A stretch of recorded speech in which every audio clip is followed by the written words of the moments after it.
अस्सलामु अलैकुम वरहमतुल्लाहि वबरकातुहू।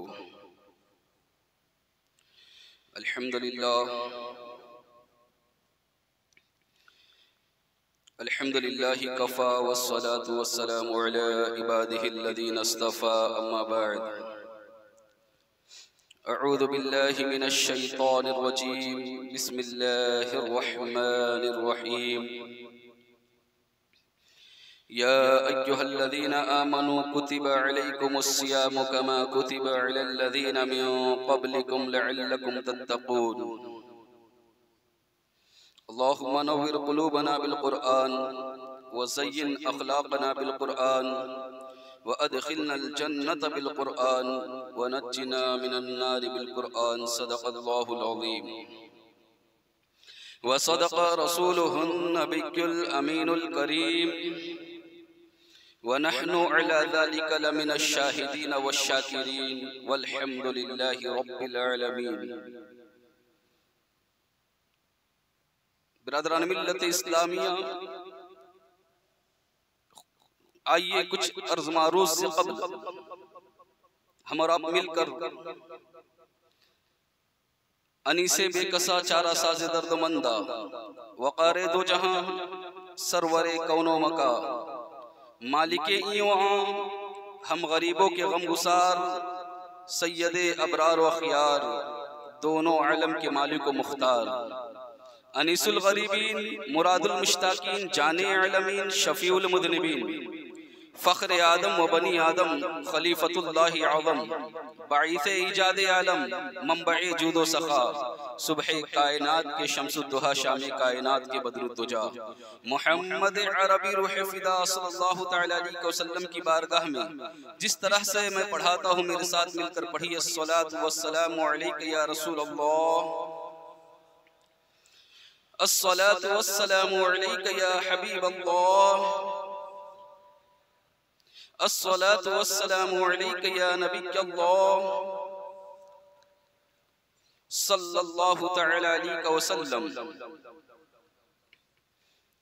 ब्रदरान मिल्लत इस्लामिया, अल्लाह तबारक व तआला का करोड़ों एहसान है कि अल्लाह तबारक व तआला ने हमें रमजानुल मुबारक का महीना अता फरमाया और साथ ही साथ रमजानुल मुबारक के महीने में जुमा का दिन अता फरमाया।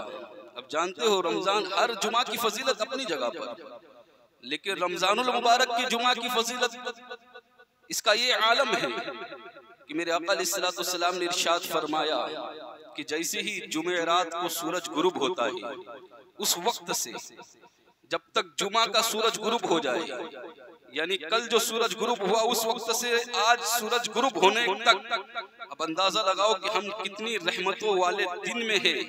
मेरे आका अलैहिस्सलातु वस्सलाम ने फरमाया कि हर लम्हा रमजानुल मुबारक का जो के जुमेरात का सूरज गुरूब होने से जुमा के सूरज गुरूब होने तक हर लम्हा जिसे आज के मामले आज के माहौल के हिसाब से अगर मैं तर्जमा करूं तो हर सेकंड हर लम्हा अल्लाह तबारक व तआला 70,000 गुनहगारों को के गुनाहों को माफ फरमाता है। कितनी फजीलत है, ये उसके करम से है, ये सब ये उसके करम से है। 70,000 हर लम्हा हर सेकंड पर 70,000 गुनहगारों के गुनाहों को माफ फरमाता है। और मेरे आका अलैहिस्सलातु वस्सलाम ने आगे फरमाया जब आखिरी साअत आती है ना, आज जो सूरज गुरूब होने वाला होगा, जो आखिरी लम्हा जो आएगा, तो फरमाते मेरे आका अलैहिस्सलातु वस्सलाम के जुमेरात के सूरज गुरूब होने से जुमा के आखिरी लम्हे तक जो सूरज गुरूब होने का लम्हा है, आखिरी लम्हे तक जितने लोगों को अल्लाह तबारक व तआला ने माफ कर दिया उस एक लम्हे में उतने लोगों को गुनाहों को माफ फरमा देता है। ब्रदरान मिल्लत इस्लामिया, जरा अंदाजा लगाओ कि ये दिन कितना अजीम दिन है और ये अल्लाह तबारक व तआला का बेपनाह फज़ल है कि उसने हमें ये अता फरमाया है। यकीनन इस दिन की कद्र करनी चाहिए, इस्तग़फ़ार करते रहना चाहिए, रब की बारगाह में रुजू करते रहना चाहिए, तौबा करके रब को मनाते रहना चाहिए। ये पूरा दिन जो जुमा का दिन गुजरे, तस्बीह के अंदर गुजरे, पूरा दिन जो गुजरे, अल्लाह की बंदगी, रोज़ा तो रहते ही हो, रोज़ा है जब हमारा तो यकीनन सवाब तो हमारे नामे अमाल में आ ही रहा है, लेकिन उसकी तस्बीह करके उसको मनाओगे तो यकीनन वो राजी होगा और गुनाहों को माफ फरमा देगा। ब्रदरान मिल्लत इस्लामिया, मैंने खुतबा मसनूना के बाद जो आयत करीमा पढ़ी, अल्लाह तबारक व तआला इरशाद फरमाता है, या अय्युहल्लज़ीना आमनू कुतिबा अलैकुमुस्सियाम कमा कुतिबा अलल लज़ीना मिन क़ब्लिकुम लअल्लकुम तत्तक़ून। ऐ ईमान वालो, तुम पर रोजे फर्ज कर दिए गए जैसे तुमसे अगलों पर फर्ज हुए थे। लअल्लकुम तत्तक़ून, कहीं तुम्हें परहेजगारी मिले, कहीं तुम्हें तक़वा मिले। ब्रदरान मिल्लत इस्लामिया, अगली उम्मत का तज़किरा कर दिया गया इस आयत करीमा में, जो इस बात का शाहिद है कि अल्लाह तबारक व तआला ने बताया कि मुसलमानों, ये रोजे जो है सिर्फ तुम पर ही फर्ज नहीं है, सिर्फ उम्मत मुहम्मदिया पर फर्ज नहीं है, बल्कि इससे पहले जो उम्मतें थी उन पर भी फर्ज थे। तरीके अलग थे लेकिन उन पर भी फर्ज थे। लिहाजा कहीं ऐसा ना हो कि उनके मुकाबले में तुम फेल हो जाओ, उनके मुकाबले में तुम नाकाम हो जाओ। उन्होंने रखे हुए इम्तिहान में कामयाब हो गए और तुम ना रखकर नाकाम हो जाओ। इसलिए अगली उम्मत का तज़किरा करके फिर बताया कि इस रोजे का रीजन क्या है, क्योंकि रोजा एक ऐसी इबादत है ना कि रोजा सुबह से लेकर शाम तक भूखे प्यासे रहना ये कैसी इबादत हो सकती है। कुछ लोगों के जहन में बात नहीं आती कि कैसे हो सकता है कि भूखा रहना इबादत हो जाए, भूखा रहना बंदगी हो जाए, भूखा रहना इबादत कैसे हो सकती है। इसीलिए आज भी कुछ लोग ऐसे हैं जो एक गुमराहियत का जुमला कहते हैं, सीधा इस्लाम से खारिज हो जाएगा जो ये जुमला कहेगा। आप गौर से सुने, कुछ लोग कहते हैं कि रोजा जो है ये गरीबों के लिए है, हमारे पास तो अल्लाह ने सब कुछ दिया है।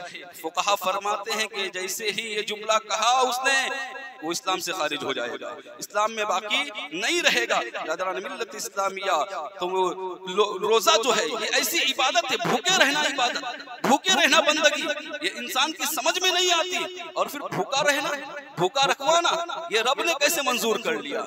एक माँ तो नहीं चाहेगी ना कि उसका बेटा भूखा रहे, एक माँ तो और बाप तो नहीं चाहेगा ना कि उसका बेटा प्यासा रहे, पूरा दिन भूख और प्यास को बर्दाश्त कर ले।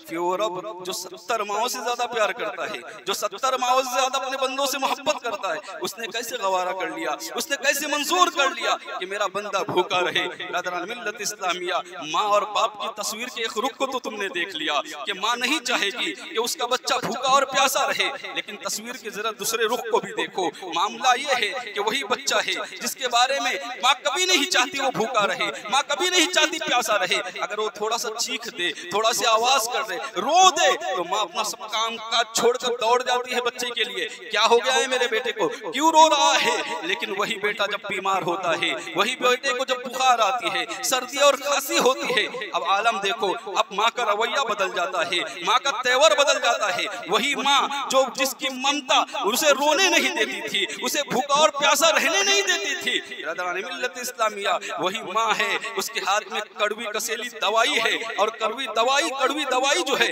वो लेकर उस बच्चे की मुंह में डाल रही है। बच्चा चिल्लाता है, बच्चा रोता है, बच्चा गिरियोजारी करता है, अपने अंदाज में मना करता है कि मैं नहीं पीना चाहता, वो लात मारता है। अब माँ की ममता कहाँ चली गई। माँ का हाल ये है कि वही माँ जो कल तक बच्चे को रोता हुआ नहीं देख सकती, अब नाक दबा रही है, सांस रुकने की बुनियाद पर बच्चा मुंह खोलता है, जबरदस्ती उसके बच्चे के उस बच्चे के मुंह में दवाई डाली जाती है, कड़वी दवाई। माँ को बच्चे की रोने की फिक्र नहीं है, माँ को बच्चे की बिलखने की फिक्र नहीं है, तड़पने की फिक्र नहीं है। मैं पूछना चाहता हूँ, क्या माँ सफाक हो गई है, क्या माँ जालिमा हो गई है, क्या माँ की ममता खत्म हो गई है, क्या माँ की शफकत खत्म हो गई है। आप कहेंगे नहीं, वजह यह है कि माँ की नजर जो है नतीजे पर है, माँ की नजर रिजल्ट पर है। माँ जानती है कि मेरा बच्चा जो है उसके मुंह में जब दवाई जाएगी तो शिफा की सूरत में रिजल्ट मिलेगा, बीमारी अच्छी हो जाएगी, खांसी अच्छी हो जाएगी, बुखार अच्छा हो जाएगा। ब्रदरान मिल्लत इस्लामिया, रिजल्ट पर माँ की नजर है तो बच्चे का रोना नहीं देखती। मुझे कह लेने दिया जाए,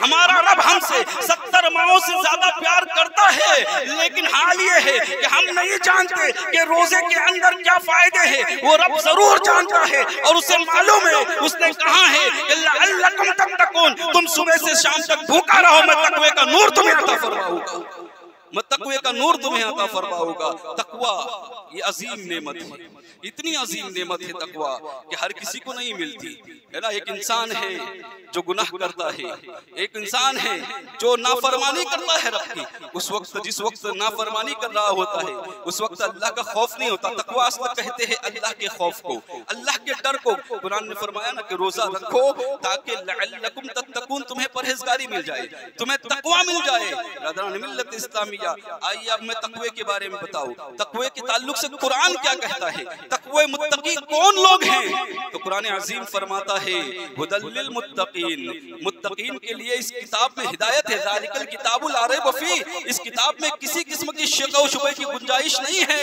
हुदल लिल मुत्तकीन, और ये किताब जो है ये मुत्तकीन के लिए हिदायत है। मुत्तकीन कौन है? तो अगली आयतों में फरमाया अल्लज़ीना युमिनून बिल गैब, वो लोग जो गैब पर ईमान लाते हैं, व युकीमूनस सलाह, और नमाज कायम करते हैं, व मिम्मा रज़क़नाहुम युनफिकून, और जो हमने अता किया है उसमें से अल्लाह की राह में खर्च करते हैं। ये मुत्तकीन की अलामत बताई, आगे भी हैं ये 3 अलामतें बताई। मैं पूछना चाहता हूँ इसमें सबसे पहली अलामत कौन सी बताई?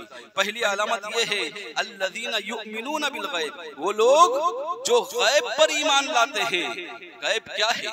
आपने और हमने ईमान लाया है गैब पर। ये गैब क्या है मैं पूछना चाहूंगा आपसे। आपने जन्नत को देखा है, आपने जहन्नम को देखा है, आपने किरामन कातिबीन को देखा है, आपने मुनकर और नकीर को देखा है, क्या आपने कब्र के अजाब को देखा है, क्या आपने महशर की होलनाकियों को देखा है, क्या आपने पुल सिरात को देखा है, क्या आपने हौसे कौसर को देखा है, क्या आपने सूरज को सवा नेज़े पर आते हुए देखा है? ये तमाम चीजें आपने नहीं देखी है, लेकिन मानते हो या नहीं मानते कि कयामत में ऐसा होने वाला है? हमने रब को भी नहीं देखा है, फिर भी हम मानते हैं। रादरान मिल्लत इस्लामिया, ये सारी चीजें गैब ही तो है। ये गैब हमें किसने बताया? जरा गौर करो, ये गैब बताने वाला कौन है? कि अल्लाह तबारक व तआला ने डायरेक्ट हमें बता दिया है ये सारी चीजें? हम तक पैगाम जो पहुंचाया, कि डायरेक्ट हम तक पहुंचा ये पैगाम? नहीं। क्यों नहीं? वजह यह है कि रब जानता है कि बंदा बशर है, मैं नूर हूँ, बशर और नूर का कांटेक्ट डायरेक्ट नहीं हो सकता इस तरह से, इसलिए बीच में दरमियान में एक ऐसी शख्सियत की जरूरत होगी, एक ऐसी जाते गिरामी की जरूरत होगी जो बशर भी होगा, जो नूर भी होगा। इसलिए बशर होगा क्योंकि उसे बशर के दरमियान रहना है, बशर इसलिए होगा क्योंकि उसे बशर के दरमियान रहकर बशर को खाना खिलाने की तरबियत देना है। बशर के दरमियान रहेगा तो बशर उसे देखकर चलना सीखेगा, बशर के दरमियान रहेगा तो बशर उसे देखकर बोलना सीखेगा, बशर के दरमियान रहेगा, हमारे और आपके दरमियान रहा। मेरे आका अलैहिस्सलाम की ज़ात अक़दस है वो, जब तक हमारे दरमियान रहे वो बशर बनकर इसलिए तशरीफ लाए थे ताकि हमें चलने का सलीका आ जाए, हमें सोने का शऊर आ जाए, हमें खाने और पीने का तरीका आ जाए। अल्लाह तबारक व तआला ने बशर की बशरी तकाज़े की बुनियाद पर अपने महबूब को बशर बनाया और फिर साथ में नूर भी बनाया। वजह यह है कि नूर का पैगाम बशर तक पहुंचाना था, नूर का मैसेज बशर तक लाना था। रादरान मिल्लत इस्लामिया, क्योंकि बंदे का कांटेक्ट डायरेक्ट नूर से नहीं हो सकता, बंदे की वो हैसियत और औकात ही नहीं है, इसलिए दरमियान में एक ऐसी शख्सियत की जरूरत थी जो नूर भी हो और जो बशर भी हो।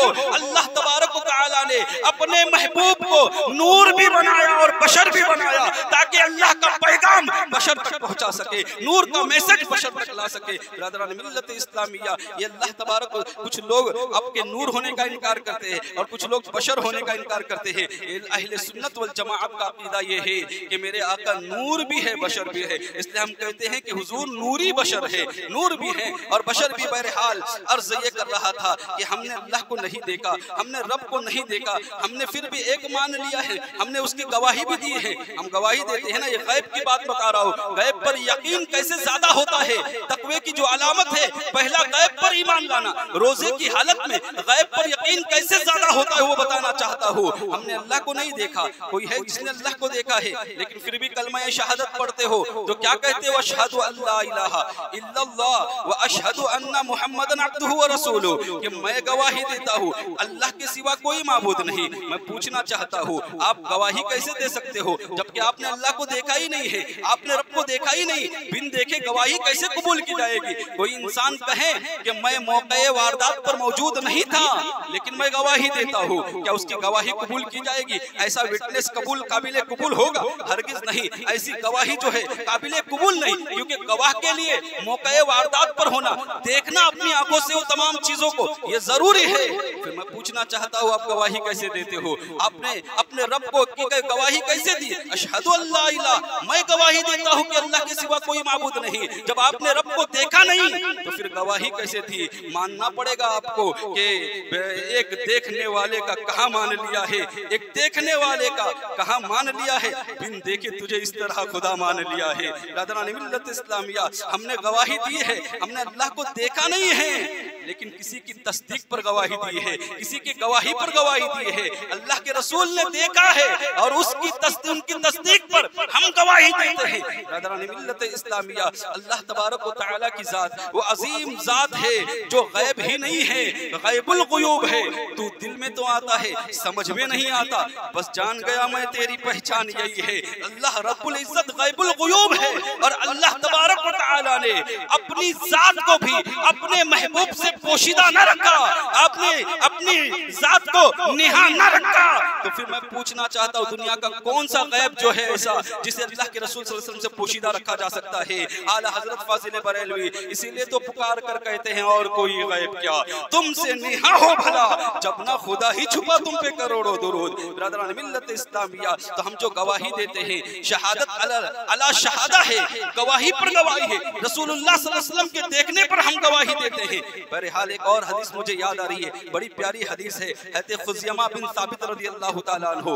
हाल ये है इनका कि एक मर्तबा मेरे आका अलैहिस्सलातु वस्सलाम सुबह सुबह शहर से बाहर गए तो एक बद्दू था, एक एराबी था जो घोड़ा फरोख्त कर रहा था, घोड़ा बेच रहा था। मेरे आका अलैहिस्सलातु वस्सलाम ने घोड़े की कीमत तय कर ली और घोड़े की कीमत तय करने के बाद वो घोड़ा खरीद लिया। घोड़ा खरीदने के बाद अल्लाह के रसूल ताजदार मदीना सल्लल्लाहु अलैहि वसल्लम ने कहा कि चलो मदीना, वहां पर जाकर मैं तुम्हें पैसे देता हूँ, क्योंकि मैं तफरीह की गर्ज से आया था, मेरे पास पैसे नहीं इस वक्त। उसने कहा ठीक है, बहुत अच्छी बात है। वो साथ में आया, मेरे आका अलैहिस्सलातु वस्सलाम आगे आगे जा रहे थे, ये पीछे था। कुछ लोगों ने उसे रोका और रोकने के बाद पूछा कि घोड़ा कितने का दोगे? अब उसने दाम बढ़ा दिया, जो दाम मिल रहा था उसने सोचा बढ़ाकर कहता हूँ, शायद कि मुझे मिल जाए, मेरा मुनाफा हो जाए, फायदा हो जाए मेरा। उसने दाम बढ़ा दिया, सामने वाले ने एक्सेप्ट भी कर लिया, ठीक है। अब उसे जब बढ़कर मिले ना पैसे, लालच आई दुनियावी, उसने अल्लाह के रसूल सल्लल्लाहु अलैहि वसल्लम को पुकार कर कहा कि ये जो घोड़ा है आप यहीं पर लेते हो तो ठीक है, अगर आप यहाँ पर नहीं लेते तो फिर मुझे इससे ज्यादा कीमत मिल रही है, मैं बेचूंगा।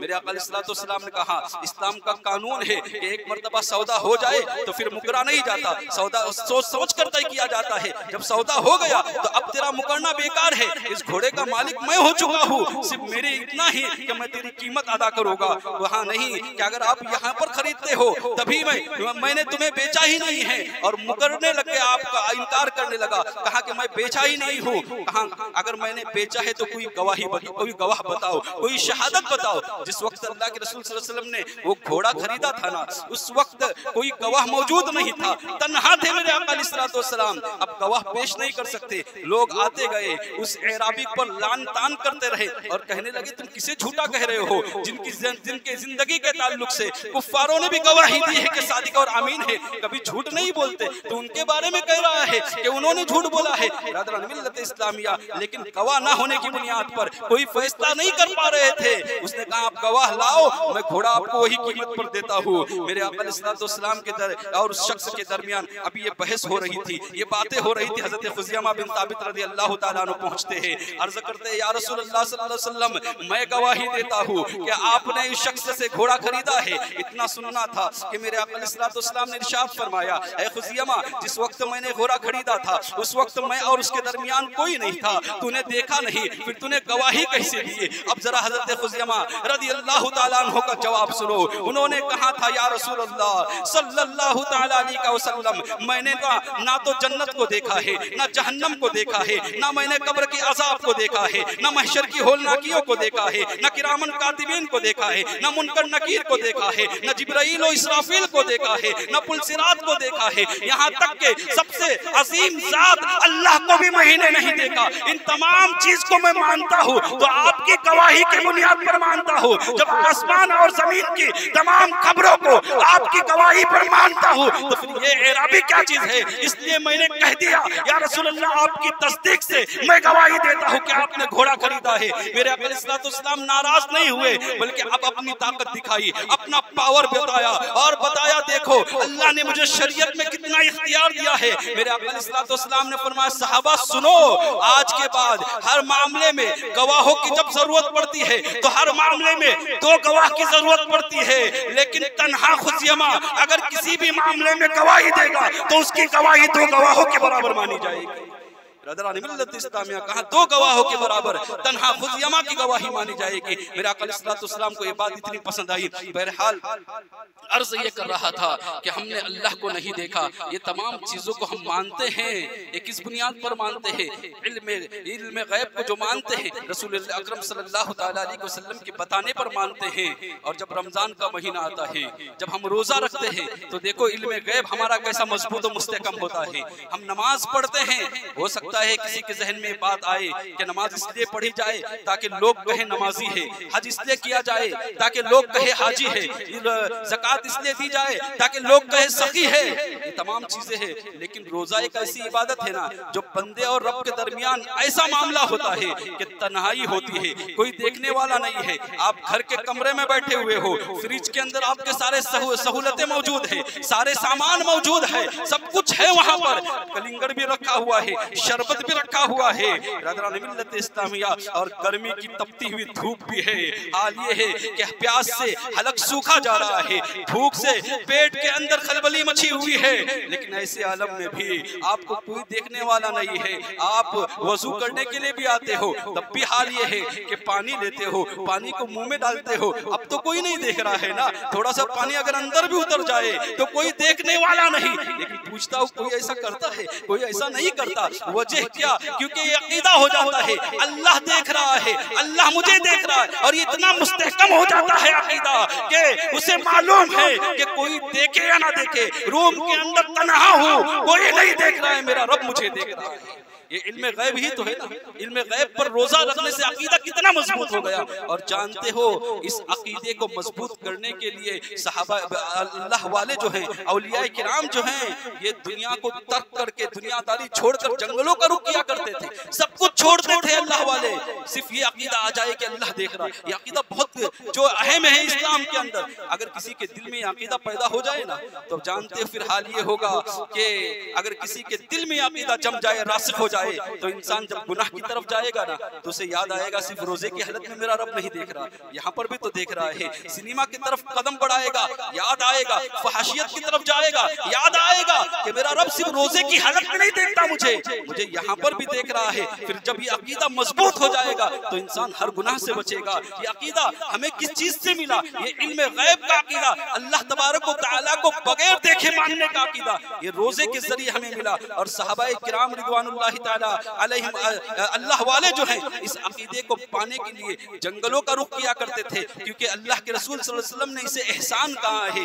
हजरत जिब्राइल अलैहिस्सलाम एक दिन बारगाह रसूल में हाजिर हुए और अर्ज करने लगे। हाल ये हजरत उमर फारूक रज़ियल्लाहु ताला अन्हु इस हदीस के रावी है, फरमाते हैं कि एक ऐसा इंसान बारगाह रसूल में हाजिर हुआ जिसके कपड़े सफेद थे और जिसका चेहरा नूरानी था, जिसके बाल सियाह थे और उसके चेहरे से सफर के आसार भी नमूदार नहीं हो रहे थे। यानी ऐसा नहीं लग रहा था कि बहुत दूर से आया है, और करीब वाला होता तो हम पहचानते, तो वो करीब का भी नहीं, तो पता नहीं कौन था। एक शख्स आया और मेरे आका अलैहिस्सलाम के जानू से जानू इस तरह से मिलाकर बैठ गया, और फिर मेरे आका अलैहिस्सलाम से कहने लगा, या रसूलुल्लाह सल्लल्लाहु अलैहि वसल्लम मुझे खबर दीजिए, मुझे बता दीजिए कि ईमान क्या है। अल्लाह के रसूल सल्लल्लाहु अलैहि वसल्लम ने ईमान की तारीफ की, कहा फिर इस्लाम क्या है? इस्लाम के वक्त इजाजत नहीं देता और न इसकी भी तशरीहात करनी थी। फिर कहा एहसान क्या है, जो ईमान और इस्लाम से ऊपर का दर्जा है, एहसान क्या है? मिल्लत इस्लामिया। तो अल्लाह के रसूल सल्लल्लाहु ताला अलैहि वसल्लम ने इरशाद फरमाया, अन तअबुदुल्लाह कअन्नका तराहु फइन लम तकुन तराहु फइन्नहु यराक। कहा कि एहसान ये है कि जब तू अल्लाह की इबादत करे ना, जब तू अल्लाह की बंदगी करे ना, तो तेरी पोजीशन, तेरी सिचुएशन ये होनी चाहिए कि तू रब को देख रहा है। यानी जब हम नमाज पढ़े, जब हम अल्लाह की इबादत करें, तो हमारी कैफियत ये होनी चाहिए कि हम अपने रब को देख रहे हैं। और फिर फरमाया कि आगे अगर इतना अकीदा मजबूत ना हो, इतना मुस्तकम अकीदा नहीं है, तो कम से कम इतना तो जरूर होना चाहिए कि हमारा रब हमें देख रहा है। ये एहसान है। एहसान के दो स्टेप, एक तो तुम रब को देख रहे हो, दूसरा रब हमें देख रहा है। अब अंदाजा लगाओ कि हमने सारी इबादतें की, लेकिन सारी इबादतों में दिखावा है, रियाकारी है। अल्लाहू अकबर कह दिया, ज़हन कहीं और है। हमने दूसरी इबादतें की, ज़हन कहीं और है। लेकिन एक तन्हा रोजा ऐसी इबादत है, जब जब हमने रोजा रखा, पूरा दिन ये ख्याल रहा हमें, हम पानी इसलिए नहीं पिएंगे, हम खाना इसलिए नहीं खाएंगे कि हमारा रब हमें देख रहा है। तो एहसान का जो दूसरा स्टेप है वो हमें एक रोजा रखने से मैसर आता है। हमें एहसान जो है, एहसान का जो दूसरा दर्जा है, सिर्फ रोजा रखने से मिल जाता है। बिरादरान मिल्लत इस्लामिया, इस एहसान के दर्जे को पाने के लिए बहुत सारी जुस्तजू की गई थी, रोजा रख कर ये हमें आसानी के साथ मिल जाता है। इंशाअल्लाह हम अगले बयान में फिर यही समाअत करेंगे कि हमारा तकवा क्या है और रोजा रखने से इंसान मुत्तकी कैसे बनता है। अल्लाह ताला से दुआ है कि हमें कहने सुनने से ज्यादा अमल करने की तौफीक अता फरमाए। वमा अलैना इल्लल बलाग। अस्सलामु अलैकुम व रहमतुल्लाहि व बरकातुहू।